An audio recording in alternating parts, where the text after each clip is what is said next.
It was a breeze for the Office of the Vice President in the presentation of its proposed budget for next year at the Senate.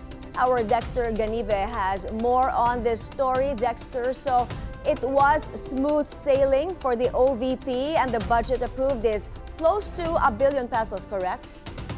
Yes, Mai. Vice President Sara Duterte arrived here at the Senate of the Philippines to defend the 902.89 million pesos budget of her office for fiscal year 2026.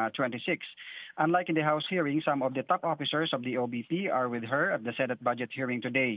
Kabilang dito sa 902.89 million pesos na budget ng OBP ay itong 673.7 million pesos na maintenance and other operating expenses, which includes travel expenses, training expenses, supplies, utility, and communication expenses, among others. Around 212.5 million pesos naman ang intended para sa personnel services o ito yung mga pasahod ng mga empleyado ng Office of the Vice President. OVP has 11 satellite offices around the country, 4 of which are located in Luzon, another 3 in Visayas regions, and 4 others are in Mindanao. The OVP also allotted 16.6 million pesos for the capital outlay na nakalaan para doon sa kanilang ICT equipment. Kung ikukumpara may sa kasalukuyang budget, mas mataas ng 11.6 million ang panukala nila para sa 2026 o nasa 1.3% increase lang.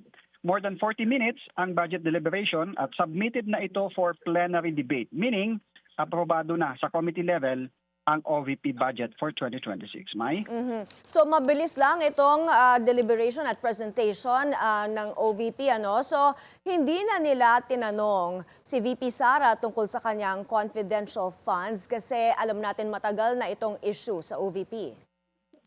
At wala na rin dun sa kanyang budget yung confidential funds.